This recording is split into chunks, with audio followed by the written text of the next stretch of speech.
quiero contestar antes de comenzar el estudio de esta noche. La primera pregunta es una que surge muy a menudo. Dice así: ¿cómo tener a Dios en mi corazón y poder serle fiel para siempre? Bueno, la respuesta es sencilla, pero el problema es que muchas veces no implementamos en forma práctica la fórmula para poder vivir una vida feliz, una vida de obediencia.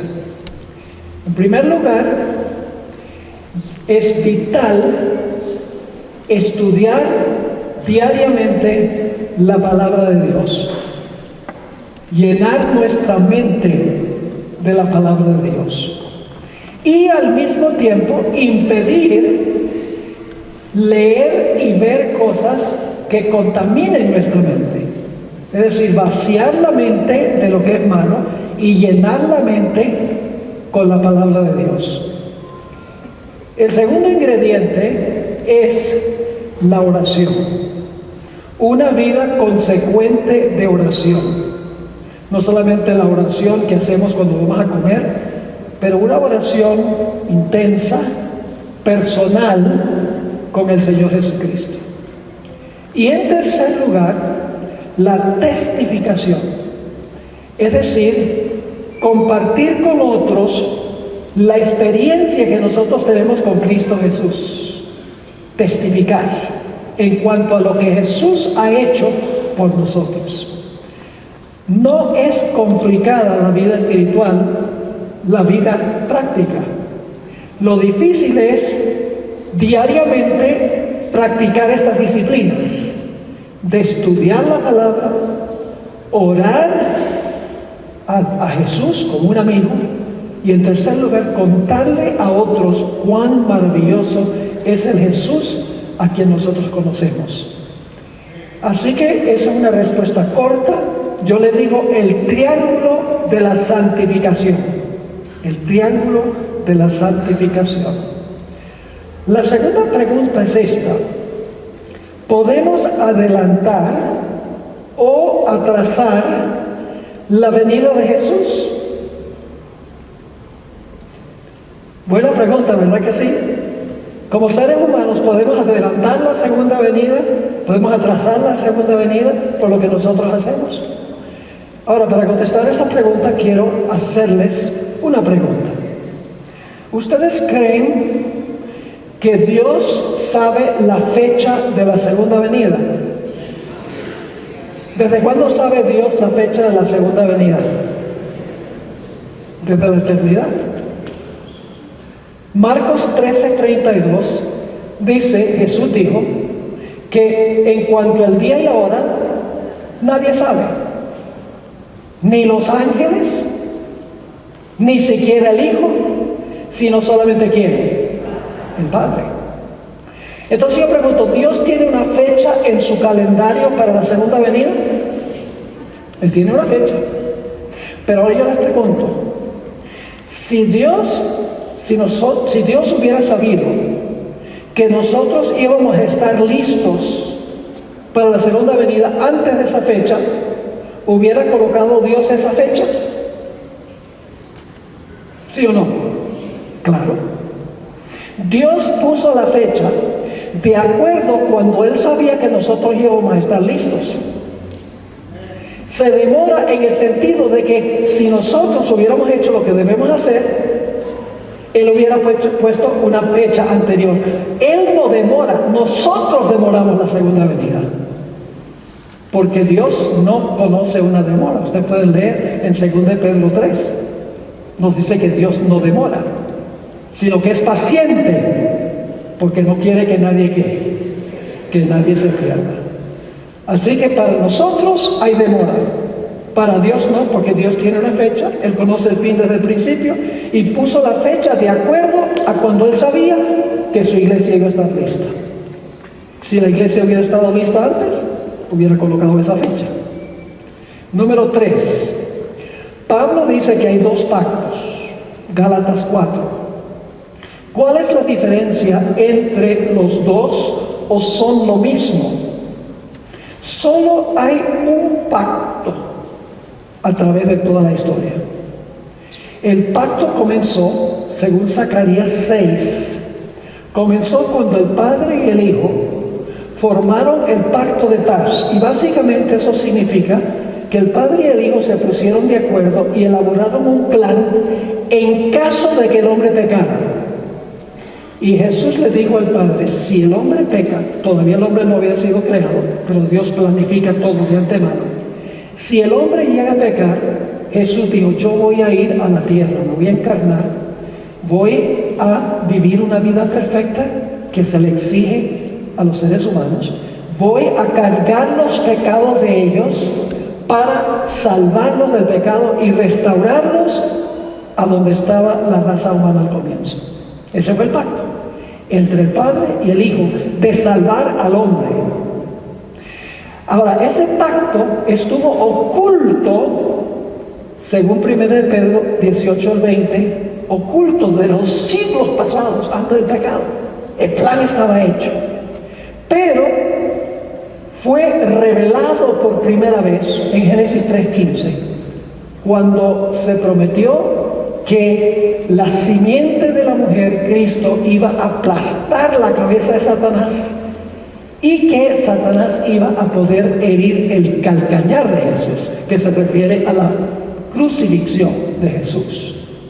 Ahora, el pacto que Dios le dio a Abraham, el pacto que Dios le dio a Israel, el pacto que Dios le dio a los apóstoles, el pacto que Dios tiene hoy en día es el mismo pacto, es el pacto del plan de la salvación. Pero ahora déjenme explicarles algo. Hay un antiguo pacto y hay un nuevo pacto. ¿Por qué se le llama al primer pacto el antiguo pacto? Es muy sencillo. Porque todo lo del antiguo pacto eran ceremonias que apuntaban hacia la venida de Jesús. Es decir, la gente en el Antiguo Testamento era salva por la fe en lo que iba a hacer Jesús. Mientras que el nuevo pacto es cuando Jesús ya cumplió todas esas ceremonias y ahora nosotros no miramos hacia adelante por fe a la salvación en Cristo, sino porque Cristo ya hizo todo lo que se revelaba en el santuario. Nosotros miramos hacia atrás por fe a lo que hizo Jesús para la salvación. La gente del Antiguo Testamento se salvaba de la misma forma como la gente del Nuevo Testamento. Lo único es que en el Antiguo Testamento se salvaba a base de la promesa de la venida del Mesías, mientras que nosotros hoy creemos en el Cristo que ya vino para la salvación, pero Cristo es el Salvador para todos los seres humanos en todas las dispensaciones. Así que el antiguo pacto es el de ceremonias. Por ejemplo, Israel sacrificaba un cordero. Cuando ellos sacrificaban el cordero, ¿qué debían estar pensando? Que ese cordero representaba ¿qué? El Mesías venidero. La sangre de ese cordero no quitaba el pecado, porque la sangre de animales no puede quitar el pecado. Pero si ellos tenían fe y veían a Cristo en ese sacrificio, Dios aceptaba la fe de ellos en el sacrificio futuro de Cristo, porque su enfoque no era el cordero, sino de que era Jesús. ¿Me están entendiendo? ¿No? Y cuando Cristo vino, ya Él es el cordero. Anoche estudiamos, ¿qué representa el maná? La palabra de Dios. ¿Y quién es la palabra de Dios? Jesús. Hablamos de la roca. ¿Qué representa la roca? A Cristo. Cuando Israel vio a Moisés levantar la vara, golpear la roca y el salir del agua de la roca, ellos debían haber entendido que la vara del juicio de Dios iba a caer sobre Jesús en nuestro lugar. Y como resultado, Él iba a poder derramar el Espíritu Santo, que es representado por el agua. ¿Están entendiendo la relación entre el antiguo y el nuevo? No es que el viejo, bueno, ese viejo ya no sirve. No, el viejo era importante, porque apuntaba hacia adelante. Pero cuando Cristo vino, el viejo pacto ya pasa. Ya no hay que celebrar la Pascua. Pero lo que quería enseñar la Pascua todavía perdura el día de hoy. La cuarta pregunta es si el Espíritu Santo es una persona. La respuesta es sí. Hay 3 personas en la deidad. La fórmula bautismal lo dice, que debemos bautizar en el nombre del Padre, del Hijo y del Espíritu Santo. Cuando Jesús se bautizó había 3. Una voz habló del cielo, el Espíritu Santo descendió como paloma y Jesús se bautizó. El Espíritu Santo ama, el Espíritu Santo redarguye, el Espíritu Santo oye, al Espíritu Santo se le puede mentir. La historia de Ananías y Zafira son todas características de una persona. Usted no le puede mentir a una fuerza activa, se le miente a una persona. Así que el Espíritu Santo es la tercera persona de la deidad. Y la gente dice, bueno, pastor, entonces si son 3, son 3 dioses. No, son 3 personas, un solo Dios. Y usted dice, pero eso es ridículo, porque 1 más 1 más 1 no es igual a 1. Lo que pasa es que no entendemos bien. En la Biblia, cuando dice que Dios es uno, no significa que es una sola persona, sino son 3 personas y son uno en el sentido de unidad. Son 3 personas perfectamente unidas y todas son Dios. Le doy un ejemplo. Yo pregunto, hay una pareja aquí que son esposo y esposa. Tenemos esposo y esposa. Pónganse de pie un momentito. ¿Cuántos son ellos? ¿Cuántos son ellos? ¿Cuántos? Lo siento en el alma. Jesús dijo que Dios los creó varón y hembra, y ya no son 2 sino 1. 2 personas pero 1, porque están unidas en matrimonio. Los constructores de la Torre de Babel, Dios dijo, el pueblo es 1, pero había mucha gente construyendo la torre. Jesús oró, haz de los discípulos 1, como tú y yo somos 1. Es decir, no es un 1 matemático, sino que es un 1 en el sentido de unidad y unión. El Padre, Hijo y Espíritu Santo están en perfecta unión. Nunca hay discordia, nunca están de acuerdo, siempre están en la misma página. Pero son 3. Así que en términos teológicos, 1 más 1 más 1 igual 1. Claro, sabemos que matemáticamente no es así, pero estamos hablando en sentido de unidad. Bueno, muy buenas, excelentes preguntas. Ahora vamos a orar y vamos a pedir que el Señor bendiga nuestro estudio. El primer paso es que el pecado no comenzó en la tierra. El pecado no comenzó en la tierra. La Biblia nos dice que en el cielo un personaje que se llamaba Lucifer escogió usar su libre albedrío para pecar. Ustedes pueden leer eso en Isaías 14, 12 al 14 y en el libro de Ezequiel, el capítulo 28.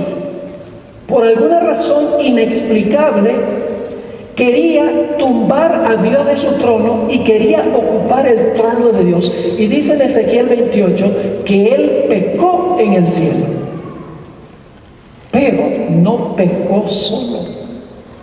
En el libro de Apocalipsis, el capítulo 12 y el versículo 3 y 4, dice que logró conquistar a una tercera parte de los ángeles. Y el número de los ángeles, según la Biblia, son millones de millones. Esos son los demonios de la época de Jesús. Los demonios que echó Jesús fueron los ángeles que cayeron con Satanás. Ahora, ¿cuáles argumentos usó Satanás en el cielo? Él dijo, mire, Dios es un dictador. Dios quita la libertad Dios impone la observancia de la ley. Y yo, si ustedes me ponen en el trono, yo lo voy a dejar hacer lo que ustedes quieran. Les voy a dar libertad. Porque ustedes mismos pueden decidir qué es bueno y qué es malo. No tienen que esperar que Dios les diga esto es bueno y esto es malo. Eso los restringe a ustedes. Ahora, el problema del pecado entonces es universal. El problema del pecado no solo es en este mundo. El problema incluye a todo el universo. Y si el problema es universal, la solución también tiene que ser ¿qué? También tiene que ser universal. Nosotros a veces preguntamos, ¿por qué fue que Cristo vino a la tierra? Para salvarme a mí. Sí, también eso. Pero la razón por la cual Jesús vino y por la cual ministra es mucho más amplio. El propósito del plan de salvación no es solamente salvar a los seres humanos, sino para vindicar a Dios ante todo el universo. Para contestar las acusaciones de Satanás contra Dios. Para demostrar que Dios tiene razón y Satanás es un demonio y mentiroso.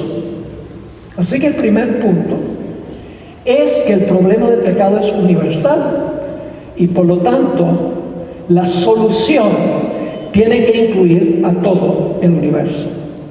Ahora, relacionado con esto, en el primer punto, es que la Biblia nos dice que Dios creó un mundo perfecto en 7 días literales de 24 horas cada uno. Colocó a Adán y Eva, personas reales, en ese huerto literal. Y les dio libre albedrío. Pero también puso un árbol en el huerto para que ellos pudieran usar su libre albedrío para obedecer a Dios o para escoger otro camino. Y como todos sabemos, Adán y Eva escogieron ejercer su libre albedrío escuchando la voz de la serpiente. Pero el problema no terminó allí, porque cuando el pecado infectó a Adán y Eva, infectó también a todos sus descendientes. Se esparció por todo el mundo, porque dicen Romanos, todos han pecado y están destituidos de la gloria de Dios. No hay justo ni aún uno. Así que el pecado comenzó en el cielo, incluye a Satanás, los ángeles malos y todos los habitantes de este mundo. Y escuchen, el propósito del plan de salvación no es solamente salvar al hombre, sino justificar a Dios ante el universo y mostrar que Satanás es un mentiroso, que Dios es amor, que Dios es justo, que el carácter de Dios es hermoso y que Satanás es el maligno. Ese es el propósito. Y Dios resuelve el problema del pecado en el santuario. Ahora, ¿qué queremos decir por el santuario? Esta noche vamos a seguir los pasos de Jesús. 7 pasos a través del santuario. El primer punto que cubrimos fue el origen del pecado en el cielo. Y que Dios tiene que resolver el problema del pecado, no solo en la tierra, sino también en el cielo. El segundo punto es que el Señor Jesucristo toma varios pasos a través del santuario. Ahora, puede ser que aquí haya gente que no sabe lo que es el santuario. Así que se los voy a describir. El campamento de Israel rodeaba el santuario. Ahí era que vivían los pecadores. ¿Ok? Es decir, el santuario no comienza en el atrio. El santuario comienza en el campamento donde viven los pecadores, los que necesitan la salvación. Luego hay un edificio que tiene un patio o un atrio. Entra uno por la puerta del atrio y ahí está un altar a donde se sacrificaban y se colocaban los animales. Luego se mueve uno más hacia la carpa, del patio a la carpa, y ahí encuentra uno un lavacro, porque el sacerdote cuando sacrificaba el animal se manchaba de sangre y necesitaba lavarse antes de entrar a la carpa. Después del lavacro se encontraba un apartamento que se conoce como el lugar santo. Y luego, cuando uno avanza más hacia adentro, está el lugar santísimo del santuario. Y luego lo interesante es que Jesús está tomando todos estos pasos en orden. Empieza en el campamento, luego al altar, luego va al atrio, al lavacro, luego su obra en el lugar santo, luego va y desempeña la obra en el lugar santísimo, y entonces luego regresa al atrio, a donde se encuentra un macho cabrío llamado Azazel, y le coloca todos los pecados que entraron al santuario a través del arrepentimiento y la confesión del pecado y la fe en Jesús. Todos esos los coloca sobre la cabeza del macho cabrío Azazel. Y entonces el macho cabrío Azazel es destruido, y entonces el Señor Jesucristo habita nuevamente en el campamento con todos sus seres creados que se salvaron. Ahora vamos a estudiar, vamos a desmenuzar todos estos pasos de Jesús en el santuario. En primer lugar, vamos a notar que el santuario comienza en el campamento, a donde vivían los israelitas. Dicho sea de paso, tenemos que entender que el santuario terrenal era una copia del santuario en el cielo. ¿Ok? El santuario en la tierra, Dios lo dio para que pudiéramos entender la obra de Cristo en la tierra y la obra de Cristo en el cielo. Ahora, el primer paso es lo que ocurre en el campamento, donde viven los pecadores. ¿Cuál fue el primer paso de Jesús en el plan de la salvación? Tal vez esto sorprenda a muchos, porque generalmente comenzamos hablando de la cruz, que Jesús comenzó su obra en la cruz, pero no fue así. El primer paso fue que Jesús vino a esta tierra a habitar con nosotros en nuestro campamento. Antes de su muerte, Jesús vivió aquí 33 años.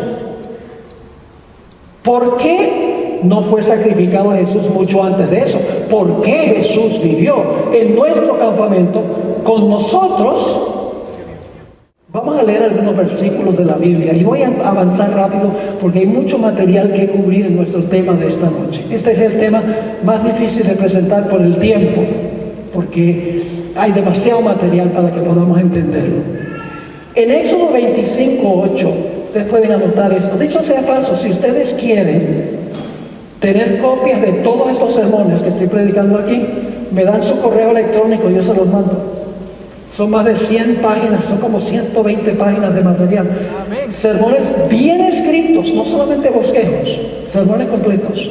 Y así ustedes pueden leerlos, estudiarlos, para ver si es así o no. Pues yo no tengo ningún problema en decirles que cuando yo predico, ustedes deben ir a la Biblia para ver si lo que yo les estoy diciendo es la verdad.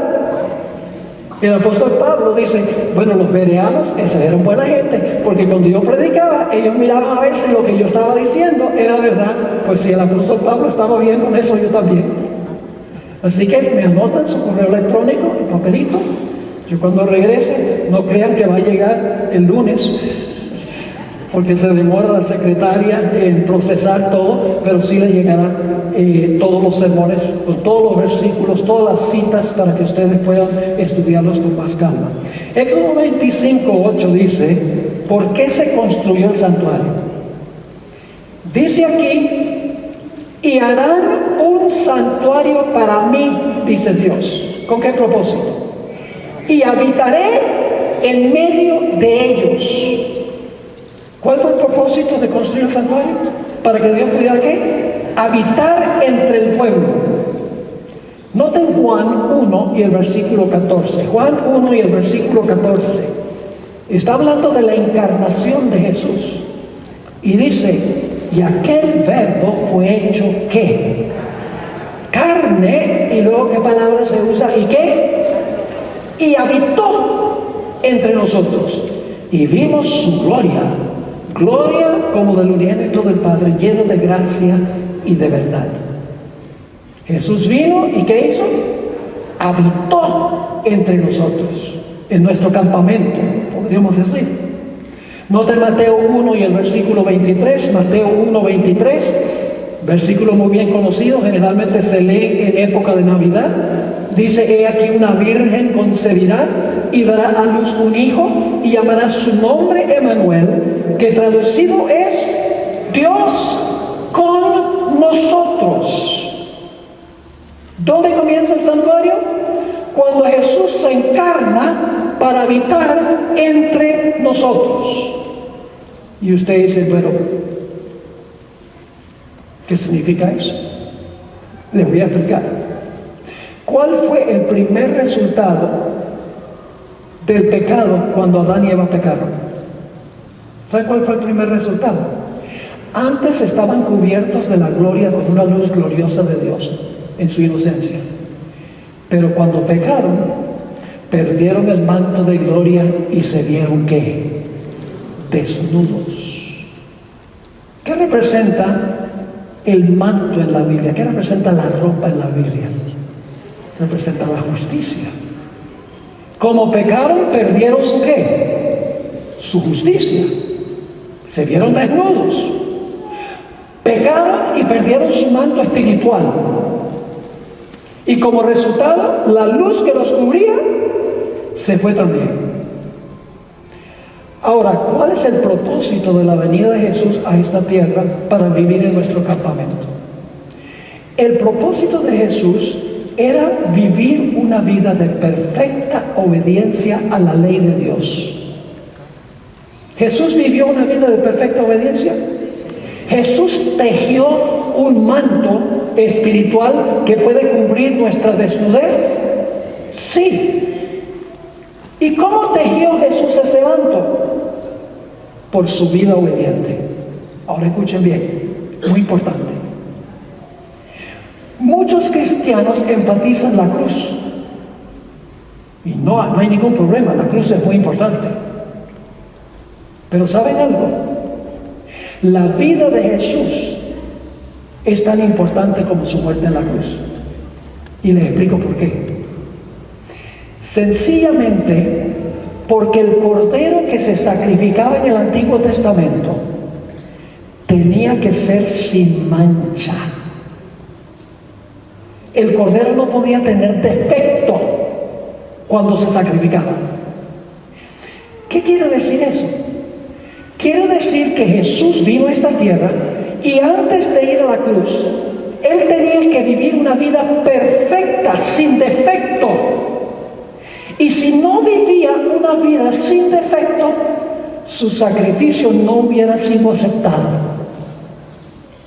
¿Me están entendiendo lo que estoy diciendo? Y si él le preguntó, ¿qué es más importante, su vida o su muerte? Su vida es igualmente importante. Primero tenía que vivir en nuestro medio, vivir una vida perfecta sin pecado, sin mancha, sin arruga, porque él era el cordero y el cordero no podía tener mancha.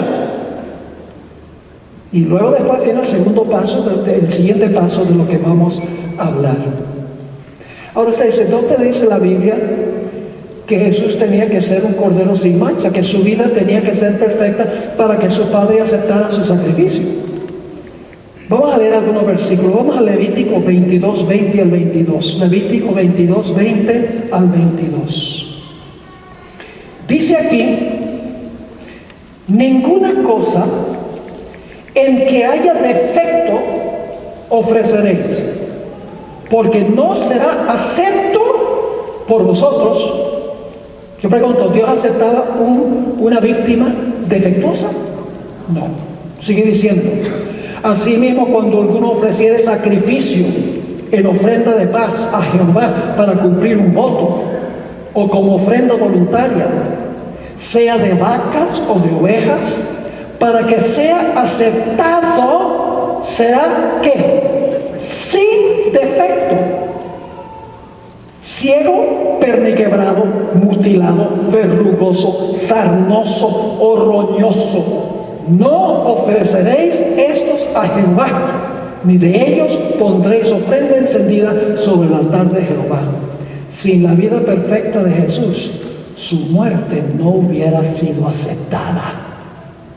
Tenía que vivir primero con nosotros en nuestro campamento. Pero no solamente tenía que ser la víctima sin defecto, sino que el sacerdote también tenía que ser sin defecto. Piensa lo que dice en el capítulo anterior, Levítico 21, 17 al 21. Levítico 21 y el versículo 17 al 21. Está hablando del sacerdote que ofrecía a la víctima. La víctima sin defecto, pero el sacerdote que ofrecía a la víctima tenía que ser sin defecto. Y claro, esto está hablando a nivel físico. Pero el cumplimiento mayor es que en Jesús no había un defecto moral. Porque Jesús es el Cordero y es el sacerdote. Y usted dice, ¿cómo puede Jesús ser el sacerdote y el sacrificio? Si el sacerdote ofrecía el sacrificio.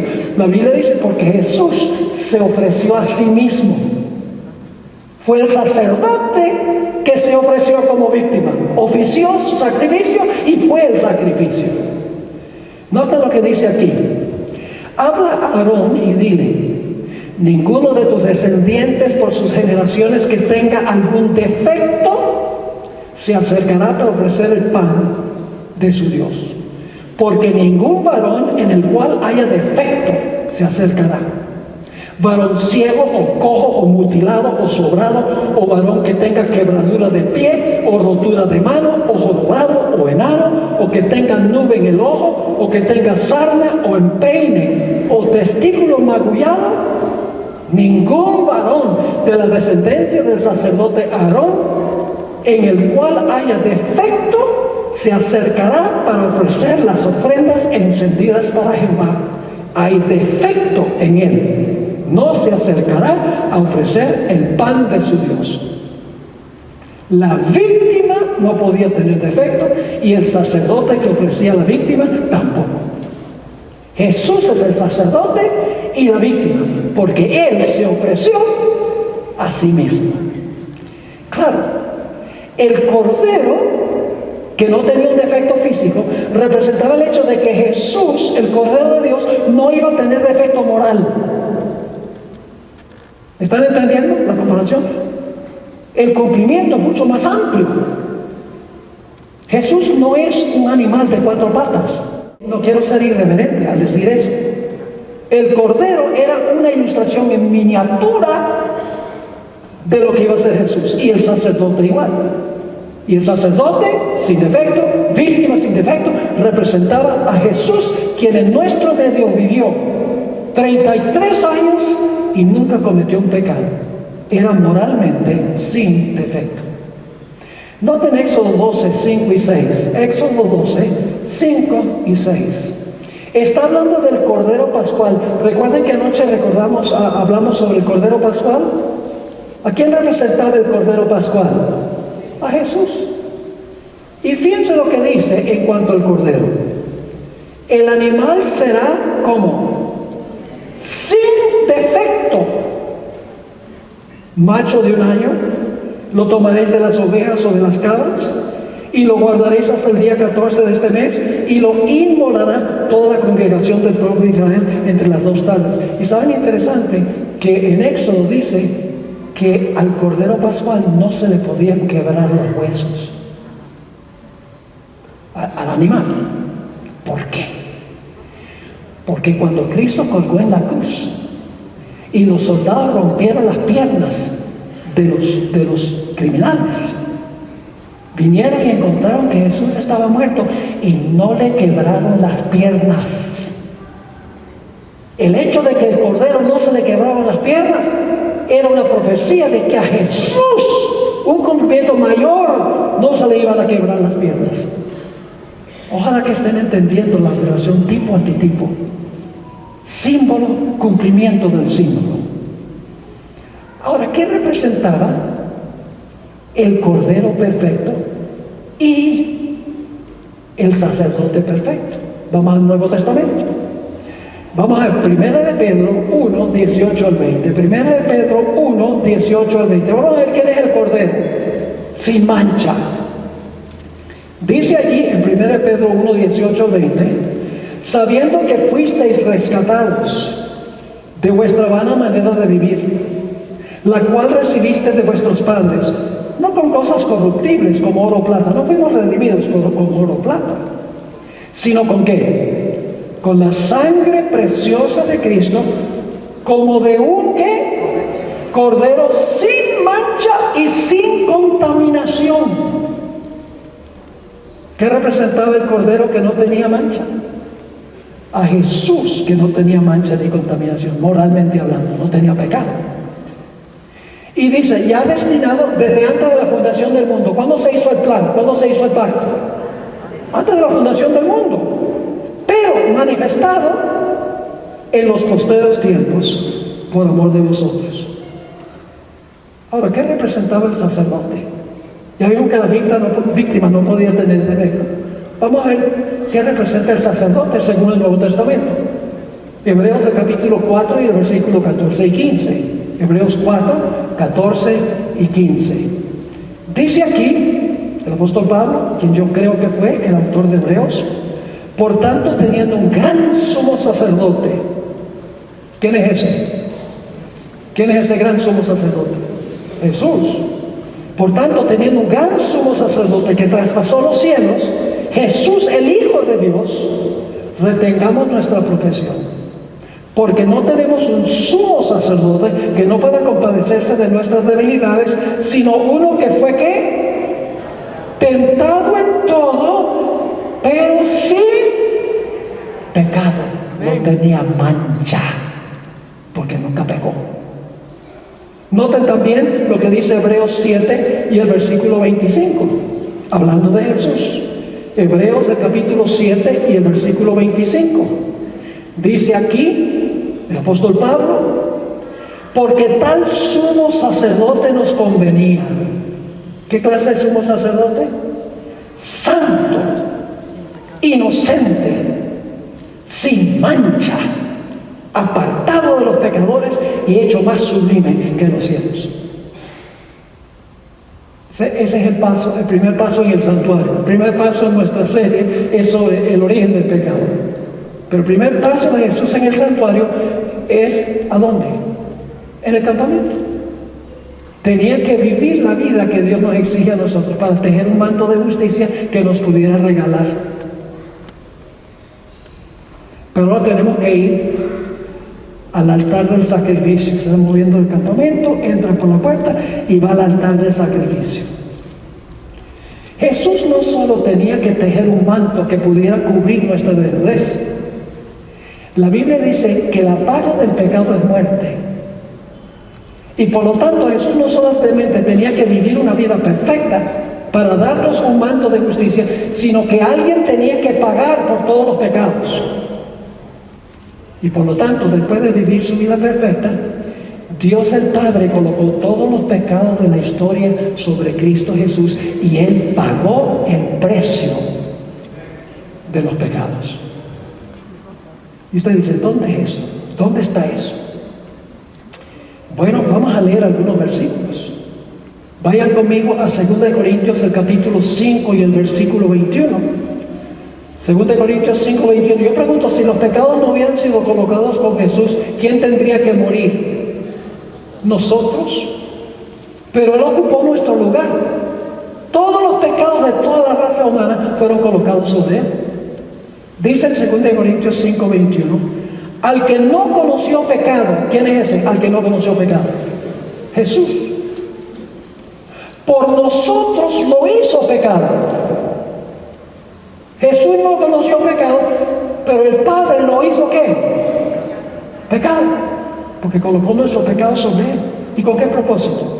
Para que nosotros fuésemos hechos justicia de Dios en Él. Él cargó los pecados para que nosotros pudiéramos ser reconocidos como justos. Noten Gálatas 3:13. Gálatas 3 y el versículo 13. Dice allí, Cristo nos redimió de la maldición de la ley. La ley es mala, ¿verdad? Porque nos maldice. La ley es mala porque nos maldice. ¿Por qué la ley nos maldice? Porque somos pecadores.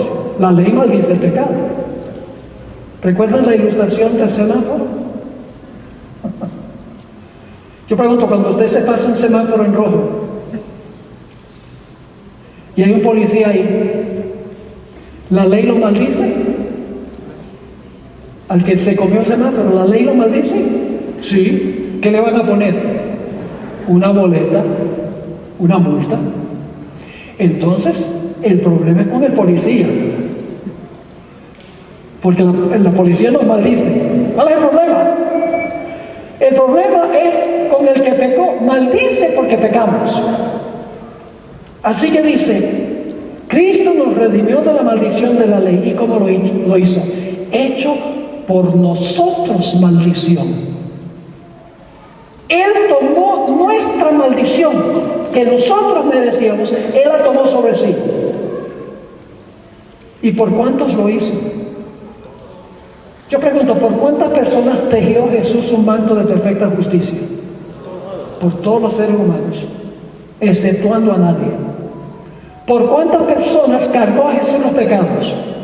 Por toda persona que jamás haya vivido en la historia del planeta Tierra. Vivió por todos y murió por todos. Juan 3:16, el versículo más famoso de la Biblia. Porque de tal manera amó Dios a Quito. Quito también. Porque de tal manera amó Dios al mundo que ha dado a su Hijo unigénito. ¿Por cuántas personas vivió Jesús? Toda persona. ¿Por cuántos murió? Por todos. Noten Hebreos 2 y el versículo 9. Hebreos 2:9. Aquí dice, pero vemos a aquel que fue hecho un poco menor que los ángeles. Está hablando de Jesús. A Jesús, coronado de gloria y de honra, a causa del padecimiento de la muerte, para que por la gracia de Dios gustase la muerte por todos. Jesús murió por Hitler. Jesús murió por las personas más malvadas del mundo. Sí. Vivió una vida perfecta por todos los pecadores del mundo. Sí. Entonces usted dice, bueno, si vivió por todos y murió por todos, todos se van a salvar. A eso vamos, a eso vamos. Noten primero de Juan, el capítulo 2 y el versículo 1 y 2. Nuevamente dice que lo que hizo Jesús, su vida y su muerte fue para todos. Aquí Juan le está escribiendo a los cristianos y dice, hijitos míos, estas cosas os escribo para que no pequéis. Y si alguno hubiere pecado, abogado tenemos para con el Padre a Jesucristo el justo. Y Él, Jesús, es la propiciación por nuestros pecados, es decir, por los creyentes a quienes le está escribiendo, y no solamente por los nuestros, sino también por los de todo el mundo. Ahora ustedes se dieron cuenta que yo no leí la última parte de Juan 3:16. A eso vamos a ir después. Noten Isaías 53, 5 y 6. Isaías 53 y el versículo 5 y 6. Nuevamente dice que Jesús murió por todos nosotros. El Padre colocó sobre Él los pecados de todo el mundo, los que se han cometido, los que se están cometiendo y los que todavía se van a cometer. Dice allí, mas Él herido fue por nuestras rebeliones, molido por nuestros pecados. El castigo de nuestra paz fue sobre Él, y por su llaga fuimos nosotros curados. Todos nosotros nos extraviamos como ovejas, cada cual se apartó por su camino. Y ahora viene la parte clave. Mas Jehová, está hablando del Padre, mas Jehová cargó en Él el pecado de todos nosotros. ¿Cuántos pecados colocó el Padre sobre Jesús? Los pecados de todos nosotros. Quiero leerles una cita que encontramos en Mensajes Selectos, tomo 1, páginas 378 y 379. El peso de la culpabilidad de todo pecado recayó sobre el alma divina del Redentor del mundo. Los malos pensamientos, las malas palabras, los malos actos de cada hijo e hija de Adán exigían una paga que recayó sobre Cristo, pues había llegado a ser el sustituto del hombre. Aunque no era suya la culpa no era de Jesús, aunque no era suya la culpa del pecado, su espíritu fue desgarrado y magullado por las transgresiones de los hombres, y aquel que no conoció pecado llegó a ser pecado por nosotros, para que pudiésemos ser justicia de Dios en él. Son los primeros 2 pasos a través del santuario para resolver el problema universal del pecado. En primer lugar, vivir una vida perfecta y tejer un manto de justicia para todo ser humano. Y segundo, sufrir el castigo que la ley exige para aquellos que la transgreden. El Padre colocó sobre él todos los pecados de todos los seres humanos. Ahora vamos al siguiente paso. El tercer paso ocurre en el lavacro.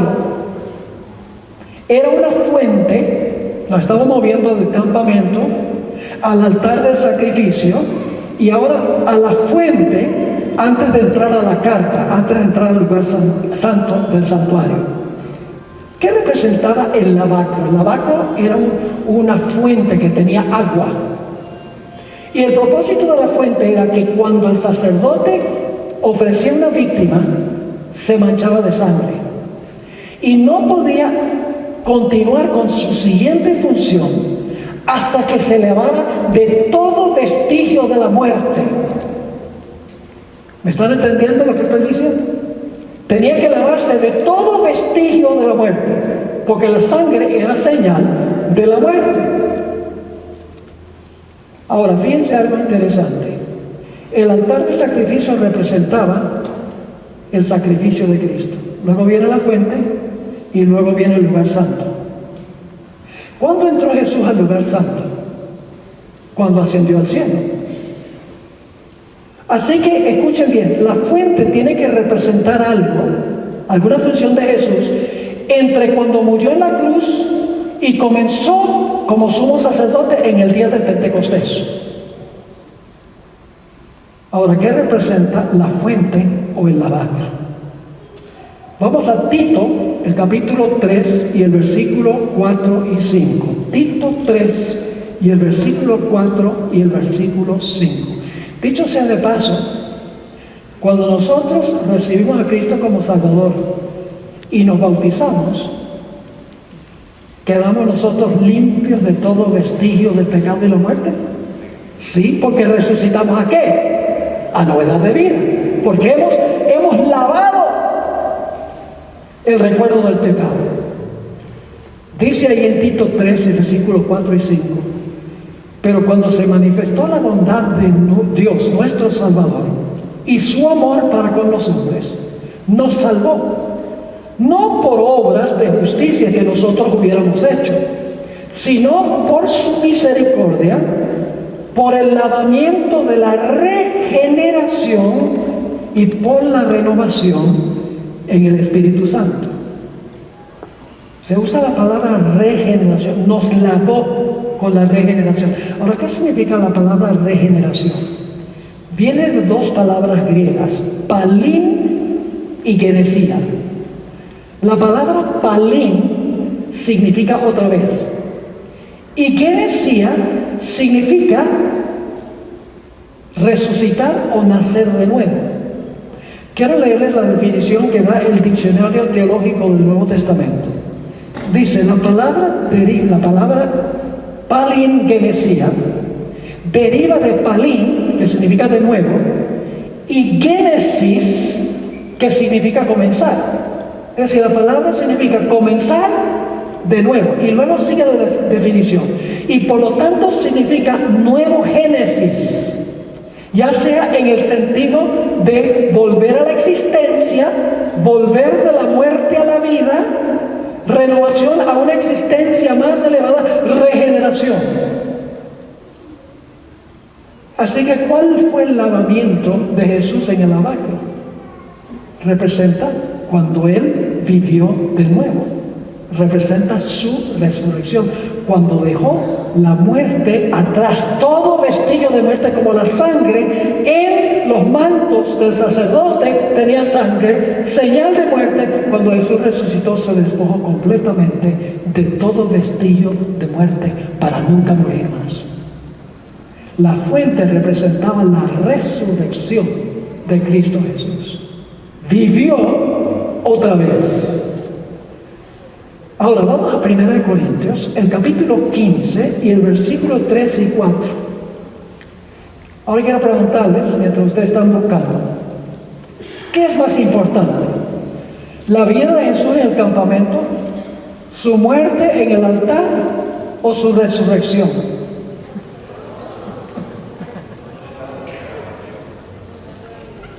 Si no vive su vida perfecta, su sacrificio no es aceptable. Y Jesús muere y no resucita. Un Salvador muerto no nos puede salvar. Los cristianos solo se enfocan en la cruz y no ven que el plan de salvación abarca un proceso que culmina con el cielo nuevo y la tierra nueva y resuelve el problema del pecado. 1 Corintios 15, vamos a leer el versículo 3 y 4 y luego vamos a leer el versículo 17 al 19. Porque primeramente os he enseñado lo que asimismo recibí, dice Pablo, que Cristo murió por nuestros pecados conforme a las Escrituras, y fue sepultado, y que resucitó al tercer día conforme a las Escrituras. Y ahora vamos al versículo 16. Porque si los muertos no resucitan, tampoco Cristo resucitó. Y si Cristo no resucitó, vuestra fe es vana, aún estáis en vuestros pecados. Es decir, no intercede por todo el mundo. Hebreos 7:25. Hebreos 7:25 dice: por lo cual puede también salvar perpetuamente. ¿A quiénes salva perpetuamente? A los que por Él, por medio de Jesús, se acercan a Dios. ¿Por quiénes intercede Jesús? Por todos aquellos que se acercan a Dios por medio de Él. Y luego dice, viviendo siempre para interceder. ¿Por qué? Para interceder por ellos. Ahora le voy a hacer una pregunta.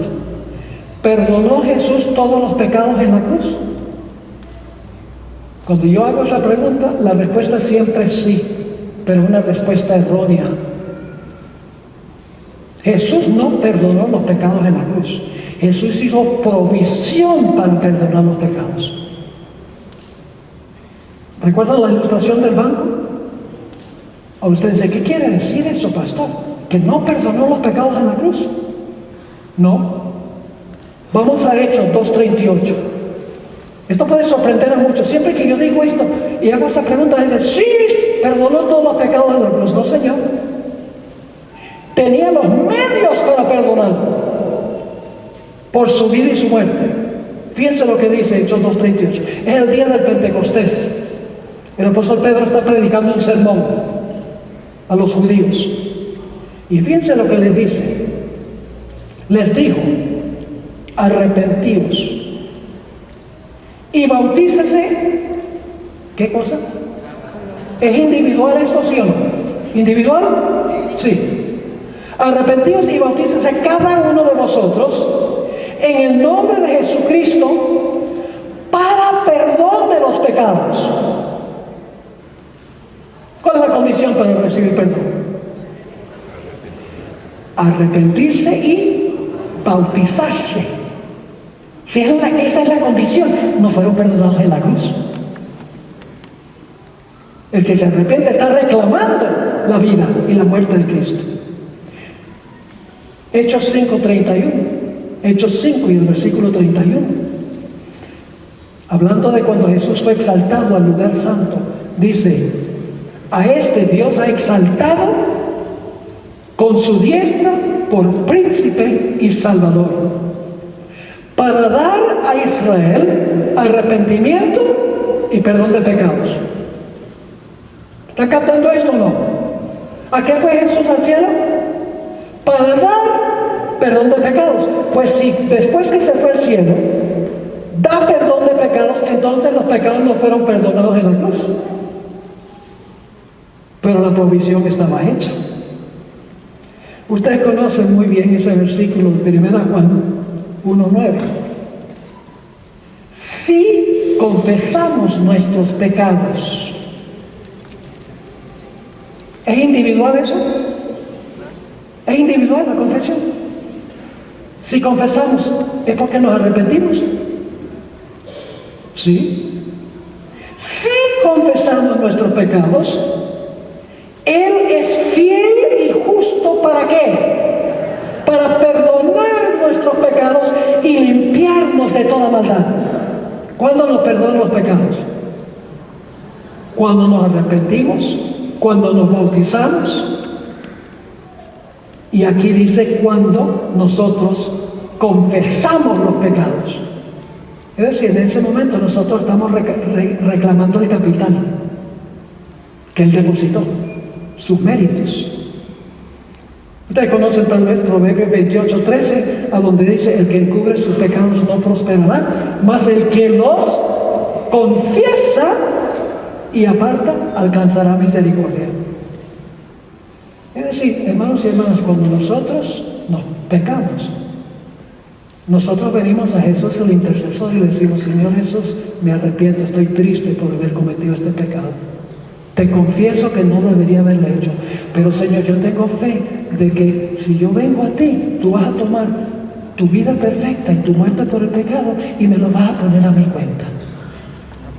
Eso es algo individual, no corpóreo.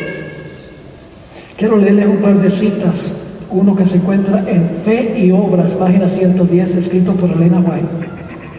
Es la justicia de Cristo lo que hace que el pecador penitente, ¿qué clase de pecador? El pecador penitente sea aceptable ante Dios y lo que obra su justificación. ¿Qué tiene que hacer el pecador para recibir justificación? Tiene que ser un pecador ¿qué? Penitente. No significa hacer penitencia como la Iglesia Católica. Penitente significa triste por el pecado. Y luego da esta linda promesa: no importa cuán pecaminosa haya sido su vida, si cree en Jesús como su Salvador personal. ¿Es individual eso? Sí.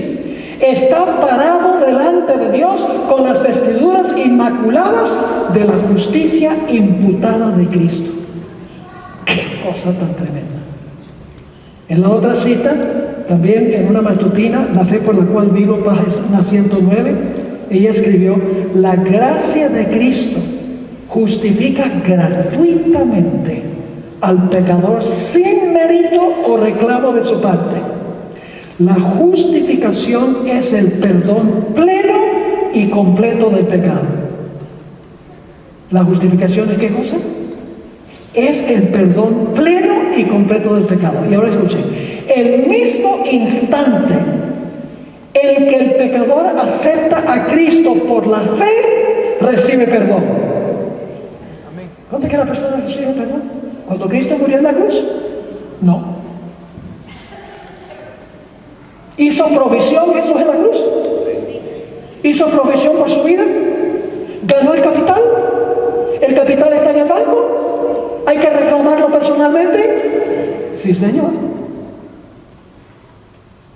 Y luego dice: se le imputa la justicia de Cristo y ya no debe dudar en cuanto a la gracia perdonadora de Dios. ¿Qué significa? Se le imputa. ¿Qué significa esa palabra imputar? Es una palabra teológica. Significa que se le acredita la justicia de Cristo. Se le pone a su cuenta la justicia de Cristo. Y la Biblia dice que somos aceptos en el amado. El Padre ya no nos mira a nosotros, nos mira a Jesús. Porque Él es nuestro representante, nuestro abogado, nuestro mediador, nuestro intercesor. Eso es lo que hace Jesús cuando fue al cielo. Para recibir clientes arrepentidos y para tomar la obra que Él hizo para ponerlo a su cuenta. Ahora yo le pregunto, ¿qué es más importante? ¿Su vida perfecta? ¿Su muerte en la cruz? ¿Su resurrección? ¿O su intercesión? Los cristianos dicen, la cruz, Cristo murió en la cruz. Y se quedan allí. Pero cada paso es un paso adicional que es indispensable. La salvación es un proceso. No es un evento, sencillamente. Es una serie de eventos. ¿Usted recuerda la historia del hijo pródigo? ¿Recuerda la historia del hijo pródigo? El joven era egoísta. Le dijo al papá, mira, estoy cansado de las restricciones de la casa. Quiero libertad.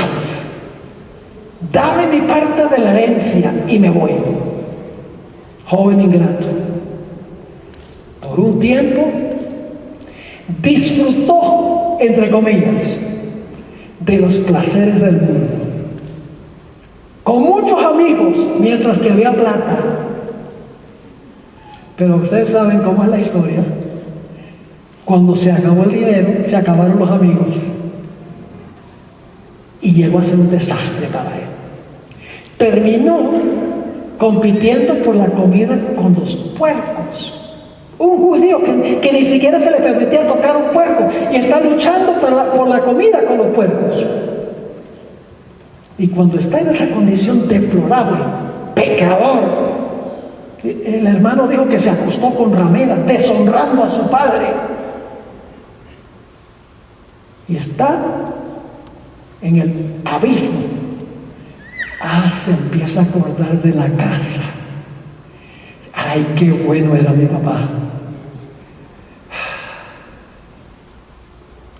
Yo quiero regresar a casa. ¿Qué es lo que atrajo al joven a la casa? El papá. Se arrepiente. ¿Se arrepintió, sí o no? Y preparó su discurso.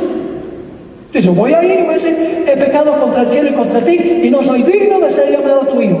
¿Es verdad que no era digno? ¿Era verdad que no era digno? Claro que era verdad que no era digno. Y llega a la casa, está lejos, y el padre todos los días está mirando, ay, mi hijo, ¿dónde está mi hijo? ¿Saben que la Biblia dice que el amor de Dios nos lleva al arrepentimiento? Es decir, el arrepentimiento no es algo que nos sale a nosotros. El amor de Dios nos lleva a arrepentirnos cuando vemos su bondad y su amor. Y cuando está lejos, el padre está esperando, ahí está mirando. Y el padre se cruza de brazos y dice, vamos a esperar que llegue ese sinvergüenza acá.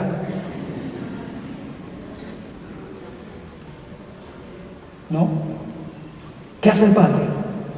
Cuando el joven está muy lejos, el padre corre y lo abraza. Y ni siquiera le deja terminar el discurso. Ahora aquí viene la pregunta clave. ¿Cuándo le colocó el padre el manto? ¿Cuándo le colocó el manto? Le colocó el manto cuando se arrepintió de lo que hizo. El Padre entonces le colocó el manto. ¿Cuándo es que Dios nos coloca el manto de la justicia de Cristo? Cuando regresamos al hogar del Padre, confesamos nuestro pecado, arrepentidos, y entonces el Señor Jesucristo toma su manto de justicia y nos lo pone y nos trata como si nunca hubiésemos pecado. ¿Me están entendiendo? Ahora vamos al siguiente paso. en el lugar santísimo. Entonces nos estamos moviendo del campamento al altar, al lavacro, al lugar santo y ahora al lugar santísimo. En el lugar santísimo se realizaba el juicio. El juicio. Y le voy a explicar por qué.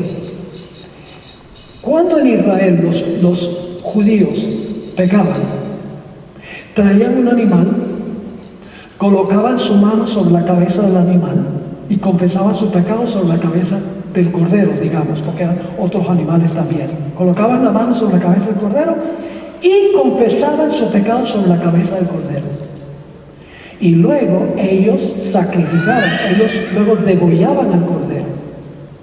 Sus pecados, por colocar la mano sobre la cabeza del animal, su pecado era transferido del pecador a la víctima. Y podían irse a su casa contentos y perdonados, porque su pecado había sido colocado sobre la víctima. Lo mismo sucede con nosotros. Cuando nosotros nos arrepentimos, colocamos nuestros pecados sobre el Señor Jesús, nos podemos ir a nuestras casas saltando de alegría sin ningún sentido de culpa. Pero el servicio no terminaba allí, porque luego la sangre de ese cordero estaba contaminada con el pecado del pecador que había sido transferido a la víctima. Y entonces el sacerdote tomaba de la sangre de la víctima, que llevaba el registro del pecado, e introducía la sangre en el lugar santísimo, el velo del lugar santísimo del santuario. Y de esa manera el santuario era transferido del pecador a la víctima y de la víctima por medio del sacerdote al santuario. Y como resultado, ¿qué pasaba con el santuario? Se contaminaba, porque la sangre llevaba la contaminación del pecado. Pero una vez al año, en el Yom Kippur, en el día de expiación, se realizaba la purificación del santuario. El sumo sacerdote entraba al lugar santísimo y todos los pecados que habían entrado al santuario, porque la persona había orado, se había arrepentido, había confesado sus pecados, había manifestado fe en Cristo, esos pecados estaban en el santuario. El pecador estaba libre porque había colocado sus pecados en la víctima y la víctima a través del santuario. Una vez al año, el sumo sacerdote entraba para tomar esos pecados y sacarlos del santuario o purificar el santuario. Eso es lo que se hacía en el lugar santísimo del santuario. No era introducir primordialmente el pecado al santuario, sino era purificar el pecado que había entrado en el registro del pecado, sacarlo del santuario. Ahora algunas personas dicen: entonces, pastor, usted está diciendo que en el santuario celestial están registrados, que está contaminado el santuario celestial con todos los pecados de los cuales se han arrepentido los pecadores. ¿Cómo puede el pecado estar en un lugar tan santísimo? Siempre dicen eso. Y yo les pregunto, entonces yo les hago una pregunta para contestar esa. Yo pregunto: ¿Jesús era puro, santo y perfecto? ¿Cargó el pecado? ¿Cómo es que alguien tan santo, puro y perfecto puede cargar el pecado? Porque no era de él. El pecado en el santuario contamina el santuario, pero no es el pecado de él. Es el pecado de los pecadores. No le pertenece al santuario, como el pecado no le pertenecía a Cristo tampoco. Así que una vez al año el santuario se purificaba. ¿Y saben lo que representa eso? Eso representa el juicio. Y muchos cristianos no les gusta esta etapa de la vida de Jesús. Yo quiero preguntarles: ¿quiénes van a ser juzgados? ¿Quiénes son juzgados en el santuario celestial? Todos los que profesaron a Jesús. ¿Por qué razón? Porque son los pecados de los que profesaron a Cristo y metieron los pecados al santuario, que son considerados, que tienen que ser purificados. Ahora fíjense esto. Todas las personas que confiesan a Cristo son verdaderos creyentes. Yo le pregunto, ¿todos los cristianos que reclaman a Cristo son verdaderos creyentes? No. Yo les pregunto, ¿en la iglesia hay trigo y cizaña? ¿Y la cizaña está en la iglesia? ¿Son gente que profesan a Cristo, sí o no? Claro. ¿En la iglesia hay peces buenos y peces malos? Sí, porque no sabéis pescadores de hombres. En la iglesia hay vírgenes sabias y vírgenes fatuas. Hay personas que dicen Señor, Señor, y Jesús le dice, yo no los conozco a ustedes. Hay en la iglesia lobos vestidos de oveja. Todos reclamaron a Jesús, pero hay creyentes genuinos y hay creyentes falsos. Y por eso hay que hacer un juicio en el cielo para ver quiénes introdujeron el pecado al santuario, que estaban verdaderamente arrepentidos, tristes por el pecado, confesándolo y manifestando fe en Jesús. Porque hay muchos que lo que hicieron fue derramar lágrimas de cocodrilo. Yo pregunto, una vez que Dios ha perdonado a alguien, ¿le puede revocar el perdón? Sí, Señor. ¿Qué pastor? ¿Dios puede revocar el perdón que dio? Sí, Señor. El propósito del juicio es que Jesús va a separar a los verdaderos creyentes de los falsos. Y cuando termine con todos los casos, Él va a saber quiénes son miembros de su pueblo para entonces llevárselos al cielo. Ahora, ustedes dicen, ¿cómo sabe, pastor, que Dios revoca el perdón? ¿Ustedes recuerdan la historia de los dos deudores que contó Jesús? Había un individuo que debía 10,000 talentos, una suma exorbitante que nunca podía pagar. Y la persona a quien le debía el dinero lo convocó, le dijo, ven acá, págame todo lo que me debes. Era una deuda que no podía pagar. Y le dice al acreedor, dice, dame tiempo. Y el acreedor le dice, ¿qué tiempo? Ni en 10,000 años tú me vas a pagar la deuda que tienes.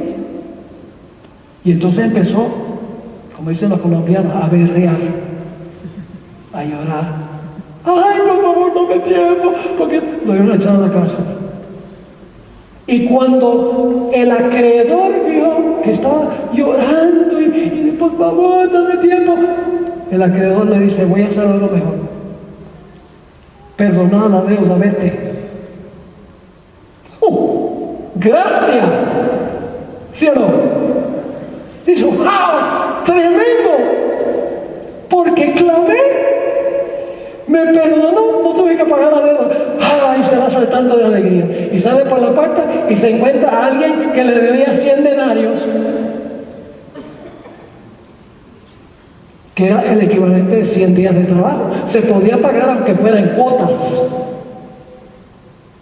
Y dice la Biblia que le dijo, págame lo que me debes. Y el individuo le dice lo mismo, le dice, ay, perdóname, dame tiempo. Le dice, ¿qué tiempo, ni qué pan caliente? Págame. Y dice que lo agarró del cuello y lo estaba ahorcando. Pues los siervos del acreedor estaban observando, son los ángeles que registran nuestras acciones, si nuestro arrepentimiento es genuino o no. Le fueron y le contaron al acreedor, ¿saben lo que hizo ese individuo? Que tú le perdonaste una deuda que no podía pagar. Salió y estaba ahorcando a uno para que le pagara una deuda que podía pagar. Y el acreedor dijo, tráigame ese caballero acá. Y usted sabe, esta historia está en Mateo 18. Dice que le revocó el perdón y lo echó a la cárcel hasta que pagara todo lo que debía. y murió en la cárcel, porque era un deudor que no podía pagar. Eso es lo que quiso decir Jesús: perdónanos nuestras deudas como nosotros perdonamos a nuestros deudores. Pero escuchen bien, hay muchos cristianos profesos que han reclamado el perdón por los pecados que nunca podrían pagar y maltratan a sus semejantes. Es decir, son falsos creyentes, y el propósito de purificar el santuario es sacar todos los pecados de los que verdaderamente fueron penitentes para tener un santuario limpio. Y luego viene el siguiente paso. El sumo sacerdote, cuando traía todos los pecados que habían sido confesados, de los cuales se habían arrepentido, de los que tenían fe en Jesús, entonces sacaba y traía todos esos pecados, y en la puerta del santuario, fuera de la carpa, estaba esperando un macho cabrío llamado Azazel.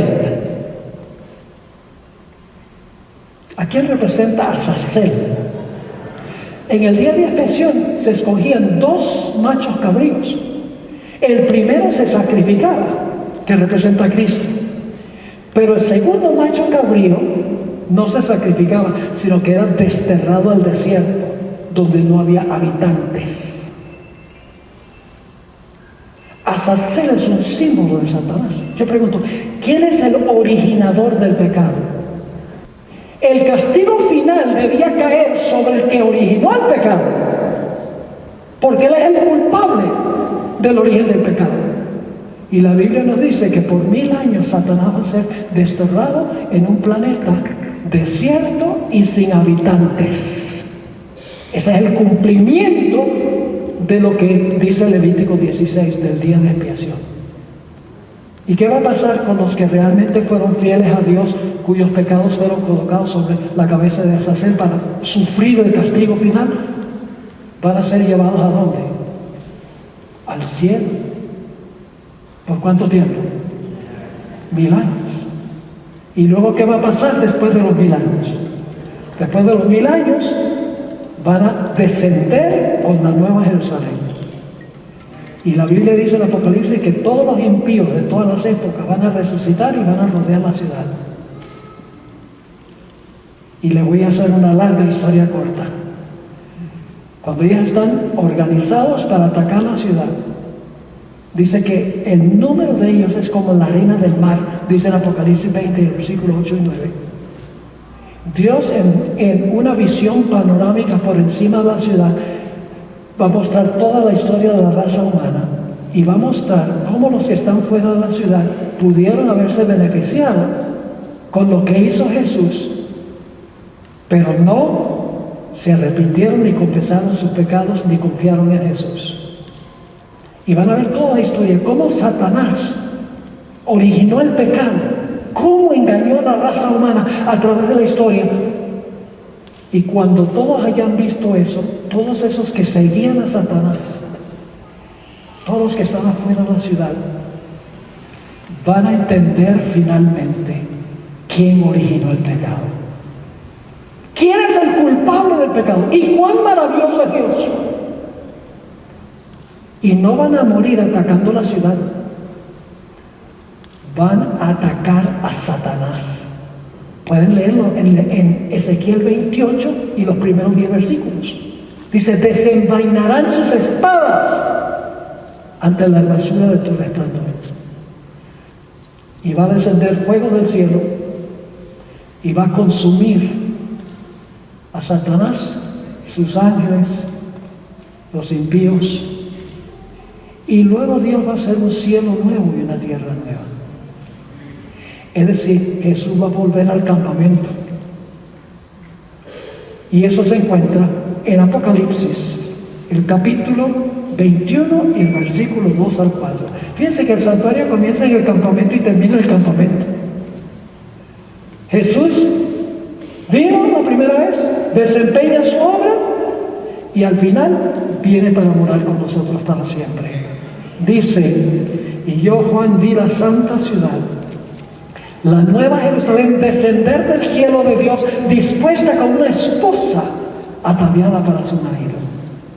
Y oí una gran voz del cielo que decía: he aquí el tabernáculo de Dios con los hombres, y morará con ellos, y ellos serán su pueblo, y Dios mismo estará con ellos como su Dios.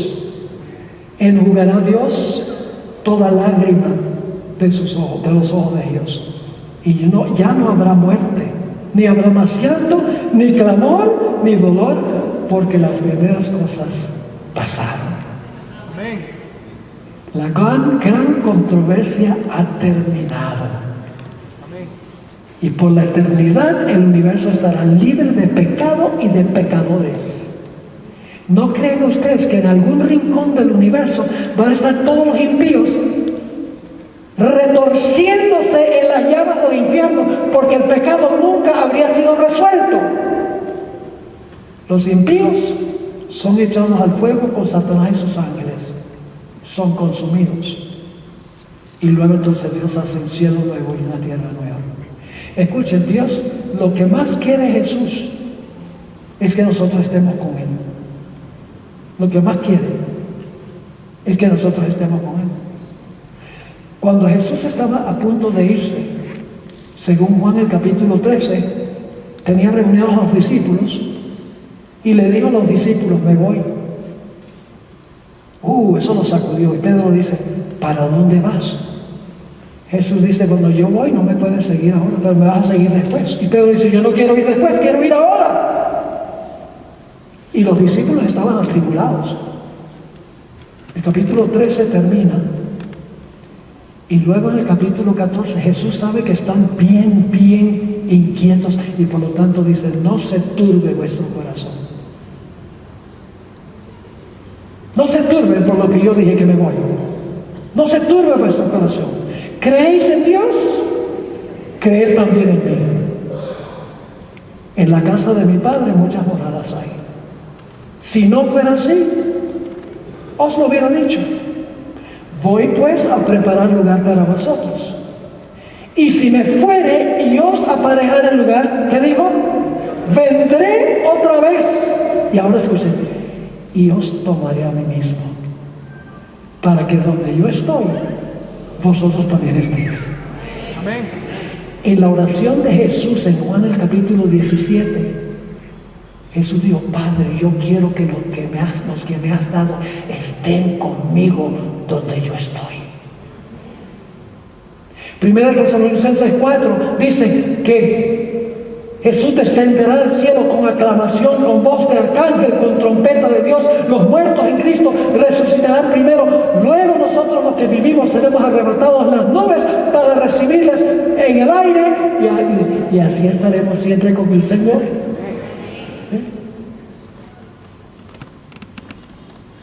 ¿Y saben algo? La nueva Jerusalén va a tener otro nombre. Último texto, Ezequiel 48:35.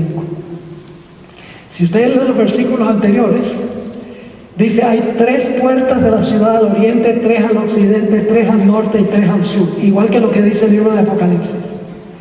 Y luego dice lo siguiente: y el nombre de la ciudad desde aquel día será Jehová Samá.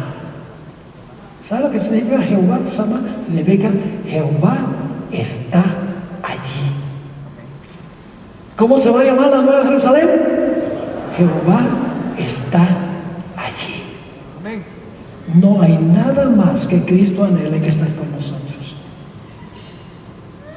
Cuando se fue, dijo, los ángeles dijeron: este mismo Jesús que habéis visto ir al cielo, así vendrá, como le habéis visto ir al cielo. Qué lindo será estar con Él, y poder agradecerle por todo este proceso que Él siguió para resolver el problema universal del pecado. Porque cuando termina el pecado, todos los seres celestiales dicen: entendemos muy bien, Satanás fue malo aquí, sus ángeles. Dios es amoroso, Dios es correcto, Dios es justo, el carácter de Dios es verídico, y el de Satanás es malo. Y entonces se resuelve no solamente el problema del pecado de este mundo, sino el pecado que se originó en el cielo también. ¿Entendieron lo que estudiamos esta noche? Entonces, yo pregunto, ¿la salvación es un evento o un proceso? Un proceso. ¿Qué es más importante? La vida de Jesús, la muerte de Jesús, la resurrección de Jesús, la intercesión de Jesús, el juicio por parte de Jesús, el colocar los pecados sobre Azazel o habitar con nosotros para siempre. ¿Cuál de esos es más importante? Todos. Porque cada evento le agrega un paso en el proceso de la salvación. Mis queridos hermanos y amigos, ojalá que en ese día ninguno de nosotros falte. Amén. No es suficiente creer en Jesús en la cabeza. Tenemos que permitir que el carácter de Jesús se reproduzca en nuestra vida.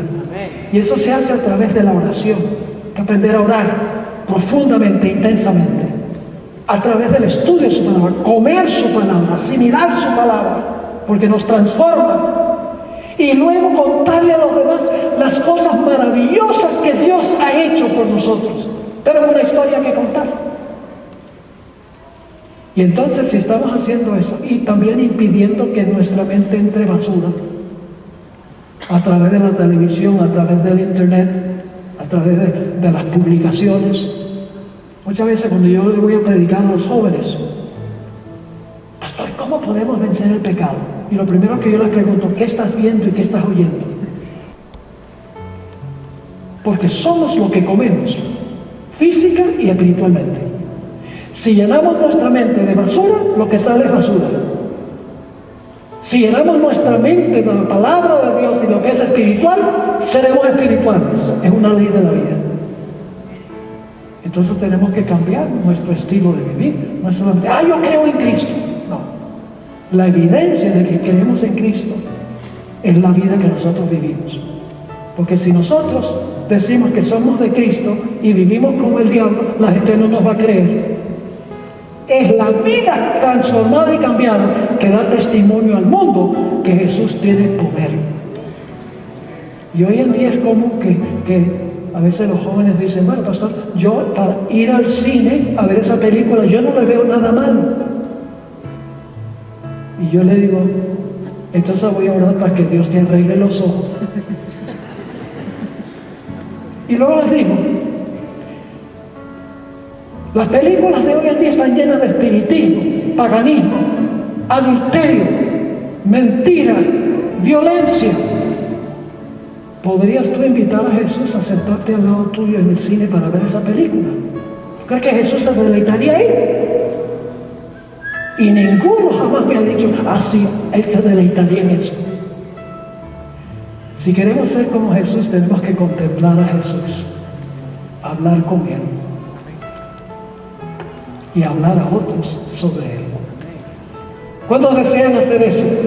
Levanta la mano. Gloria a Dios. Voy a orar para que esto no solamente sea una decisión efímera, sino que regresemos a nuestras casas y cumplamos con los requisitos necesarios para ser verdaderos cristianos. Oremos. Padre, gracias te damos por la claridad del plan de salvación elaborado desde antes de la fundación del mundo. Gracias porque nuestra condición deplorable y desesperada, Cristo llegó a ser nuestra esperanza. Gracias por mandar a Jesús. Te lo agradecemos infinitamente. Gracias porque tu gracia nos salva, nos transforma y anuncia al mundo que somos siervos y siervas de Jesús. Te ruego, Señor, por cada persona reunida aquí en esta noche, que podamos tener esa gloriosa experiencia de una relación íntima con Jesús, que el mundo pueda ver lo que es ser un seguidor, un discípulo de Jesús. Te lo pedimos en su precioso nombre. Amén.